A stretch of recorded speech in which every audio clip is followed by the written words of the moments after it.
चतुर्मास का महत्व। चतुर्मास वह समय होता है जब सनातन धार्मिक मान्यता के अनुसार भगवान विष्णु जी 4 महीने के लिए योग निद्रा में चले जाते हैं। एल देव की अनुपस्थिति में पूरे 4 महीने तक किसी तरह का शुभ मांगलिक कार्य जैसे शादी, विवाह, मुंडन, गृह प्रवेश, जनेऊ संस्कार आदि नहीं होते हैं। इस साल पंचांग के अनुसार चतुर्मास कल देवशयनी एकादशी के साथ शुरू हो जाएगा। धार्मिक दृष्टिकोण से चातुर्मास को बहुत ही पुण्यकारी माना गया है, लेकिन धार्मिक मान्यता के साथ ही आयुर्वेद में भी चतुर्मास के बारे में बताया गया है। जानते हैं चतुर्मास और आयुर्वेद के बीच में संबंध। भारतीय सनातन संस्कृति ऋषिमुनियों की ही देन है। हमारे ऋषि मुनि पुराने समय के शोधकर्ता भी कहलाते हैं, क्योंकि ऋषिमुनियों के तप, ज्ञान और खोज के कारण ही हमें भारतीय सनातन संस्कृति की अनमोल विरासत मिली। भारतीय सनातन संस्कृति को समृद्ध करने में ऋषि मुनियों का महत्वपूर्ण योगदान रहा है। वैसे तो मांसाहार भोजन और मदिरा कभी भी सेवन नहीं किए जाने चाहिए, लेकिन चतुर्मास में मांसाहार भोजन, मदिरा के साथ पत्तेदार सब्जियां और दही से भी परहेज करना चाहिए। लेकिन क्या आप जानते हैं कि आखिर क्यों चातुर्मास में इन चीजों का सेवन वर्जित माना गया है? इस बारे में आयुर्वेद में बताया गया है कि चातुर्मास के 4 महीने में मौसम में बदलाव होते हैं। सावन में बारिश होती है, भाद्रपद में आर्द्रता या नमी वाला मौसम होता है, आश्विन में जाती हुई गर्मी और कार्तिक में ठंड के मौसम की शुरुआत होने लगती है।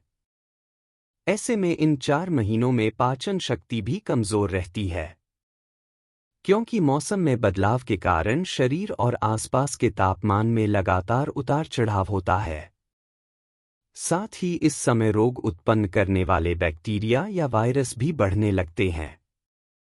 अगर आप इस समय अत्यधिक मसालेदार या तामसिक भोजन करेंगे तो भोजन सही ढंग से पचेगा नहीं और इससे कई तरह के रोग होने का खतरा बढ़ जाएगा।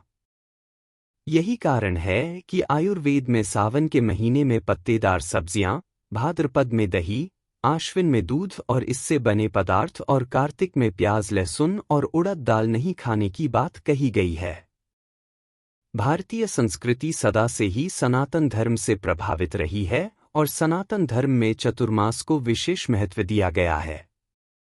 सनातन धर्म ग्रंथों के अनुसार आषाढ़ मास के शुक्ल पक्ष की एकादशी से संपूर्ण जगत के पालक भगवान विष्णु जी 4 मास के लिए योग निद्रा में लीन हो जाते हैं। इसीलिए इस अवधि को चतुर्मास कहा जाता है। जानते हैं चतुर्मास के नियम। चतुर्मास में किए गए व्रत, जप, होम तथा धर्म ग्रंथों के स्वाध्याय से भगवान विष्णु जी शीघ्र प्रसन्न होते हैं। जो मनुष्य श्री विष्णु जी के शयनकाल में प्रतिदिन तारों का दर्शन करके रात में केवल एक बार ही भोजन करता है, वह धनवान, रूपवान होने के साथ समाज में माननीय बन जाता है। जो भक्त एक दिन का अंतर देकर भोजन करते हुए चौमासा व्यतीत करते हैं, वे मरणोपरांत भगवान विष्णु जी के धाम बैकुंठ जाते हैं।